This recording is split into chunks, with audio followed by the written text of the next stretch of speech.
Hi there, it's Andrew, and today I'm going to bring you another Age of Ascension deck reveal slash review. I've looked over the list for this one already, haven't had a chance to play with it yet, but opened it up through some kind of weird circumstances. In any case, yeah, this is Adario, the superficially wiry. It's logos, Mars, and shadows. So again, following the trend of not opening anything yet that doesn't have Mars in it. That's exciting. And this one, yeah, let's just start going through it. So in Logos first, and we start with an Archimedes. That's pretty cool. 2-power elusive, and it gives its neighbors destroyed archive this creature. That's a really nice effect. It works really nicely with things that have strong play abilities, and we'll see what else comes up. But I really like Archimedes. Igor is fun. This is a card I haven't gotten one of my decks yet. It's 2-power, and when you play it, you look at the top 3 cards of your deck, put one in your hand, and discard the others. That's a strong effect. You might run into something that you didn't want to discard, but otherwise, getting to burn through your deck like that is pretty good. Hexbion is 2-power and has destroyed archive itself and the top card of your deck. Library of Babel is an artifact that exhausts to draw a card. That's, of course, returning from Call of the Archons. Standardized Testing is an interesting one. It's an action that you play to destroy each creature with the lowest power and each creature with the highest power. So that means if there are multiple creatures that are tied for highest or lowest, they'll all be destroyed. This is each creature with the lowest power and each creature with the highest power. And of course, that is after any modifications from power counters or other card effects. Next, we have Titan Librarian, who's 4-power, and says at the end of your turn, if Titan Librarian is not on a flank, archive a card. So you want this to be toward the middle of your battle line. And if it is at the end of your turn, you would archive a card. Importantly, that happens after step 5, right? Step 5 is when you draw up to 6 cards in your hand. And at that point, you would go ahead and after that, you would archive a card, which means you don't get to then draw back up to 5 again. But still, pretty powerful effect over the long term. ZYX Researcher is 2-power, and when you play him, you archive the top card of your deck or the top card of your discard pile. Your choice. This is one of the reasons why we need to actually track what goes on top of the discard pile. It does matter now. So, important to make sure you order things properly going in and out of the discard pile. But yeah, that's a pretty strong effect. And if the top card of your discard pile isn't something you really want, then you get the top card of your deck. Of course, you don't get to look at it before you choose. Then we have Director of ZYX. We're in the uncommons now. Director of ZYX is 3-power with elusive, and at the start of your turn, archive the top card of your deck. Importantly, this happens before step 1, which is when you would forge a key. So this happens before the key forging step, definitely before choosing a house, and it's step 2, the choose a house step, where you could return your archives. So if you have both the Librarian and Director of ZYX in play, then at the end of, let's say, turn A, you archive a card. At the start of turn B, you archive the top card of your deck, and then after doing that, you choose your house and whether you want to turn your archives to your hand. So it can be essentially like an extra card draw, but if you don't take it, then it just sticks around till later, which is pretty cool. Then we have Quantum Finger Trap. This is an artifact with 1 bonus aember that exhausts to swap the positions of 2 creatures in a battle line. That can be yours or your opponent's. That seems strong, especially with how many things in this set care about where they are. Remote Access is an action that gains you a bonus aember and lets you use an opponent's artifact as if it were yours. That can be pretty strong. There's 2 of them. If they don't have an artifact, then it's just a bonus aember, and that's okay. Not amazing, but okay. But if they do have an artifact, it can be pretty strong, especially because that means that it's going to be left exhausted, and so they can't use it on their next turn. And then we have Fetch Drones, which is an artifact that exhausts to discard the top 2 cards of your deck. And for each Logos card that was discarded that way, a friendly creature captures 2. Okay, into Mars territory now. We have Carpet Flotsam, which is an action that gains you a bonus amber, and then if there are no friendly creatures in play, you deal 4 damage to each creature. So far we've had a lot of creatures, but most of them are fairly small, so it wouldn't shock me if this has a chance to go off. We'll see what else we get.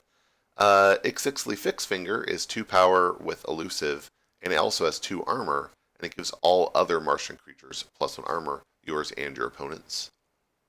Mars needs amber, gains a bonus amber, and makes each damaged enemy non-Mars creature capture 1 from its own side. That could be pretty annoying for them. Mind Warper is returning from Call of the Archons, and it does a similar thing. It's 2 power with elusive, and it can exhaust to make an enemy creature capture 1 from its own side, and we have 2 of those in here. Sort of a slow steal effect, both of those. But it immediately reduces their amber pool, which would keep them from forging, so that's actually pretty strong. And then once you kill the creatures, you get the amber. Mother Gun is an artifact that exhausts to reveal Mars cards from your hand, and you deal that much damage to a creature. That can be pretty powerful, just depending on what you end up with in your hand. With so much archive, it wouldn't shock me if we have some larger turns. There's a second copy of Mother Gun. Sky Booster Squadron is interesting in combination with Mother Gun because Sky Booster Squadron can reap, gain that amber, return itself to your hand, and then be counted as a card in your hand for the purposes of Mother Gun. So that has cool synergy there. And there are 2 of those. It's 4 power, not huge, but not tiny. Then we have Vizima Think Drone, which is 3 power, and when it reaps, you may archive a friendly creature or artifact from play. So this goes in with these Logos cards that are archiving a lot of stuff. And, maybe we can archive something with a play effect we want, like, well,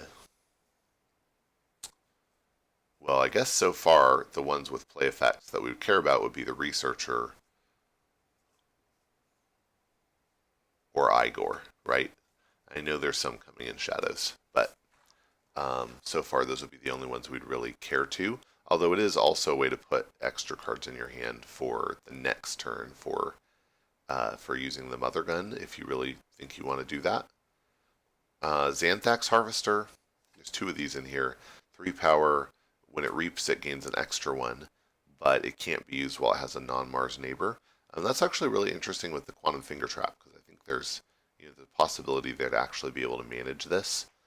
So far I've seen these have kind of a hard time, struggle to get anything done. Alright, let's talk about Shadows. We have Bad Penny in here. Potentially interesting, we'll see. Dust Chronicles is an action that has 1 bonus amber, and if your opponent has more amber than you, you draw a card. If you have more amber than them, you archive a card. So more archive in here. I really like this deck, for the Mars that it has in there. Really does well with friendly archive. Like it doesn't have all the stuff that wants to archive your opponent's creatures. So we can really just focus on our own archives and keeping that strong. Furtive Investors, maybe a decent archive target if we're not going to be pulling out of archives that often. It has a bonus amber, and if your opponent has more amber than you, you gain an amber for each key they have forged.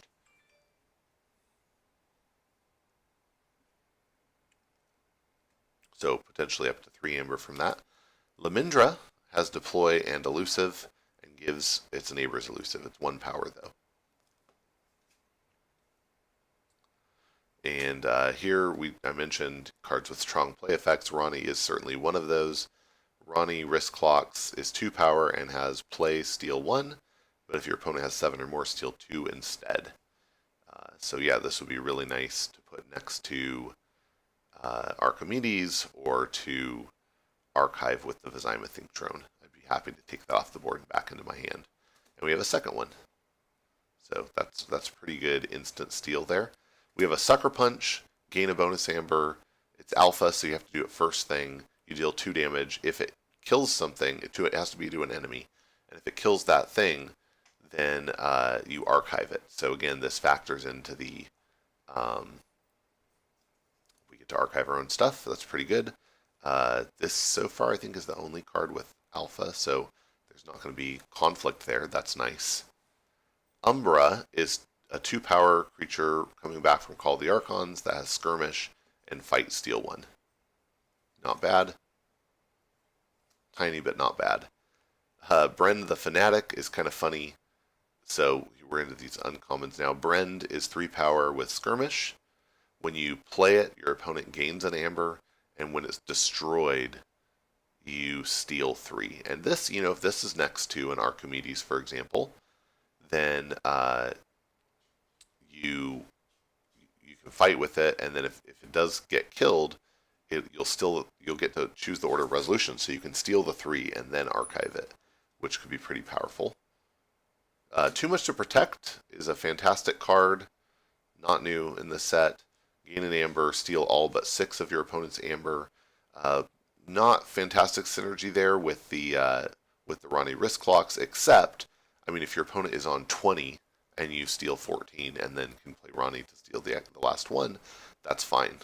I'm really happy with that move. So it is fine with the Ronnie wrist clocks. It just doesn't take advantage of the steal 2. Yeah, that's fine.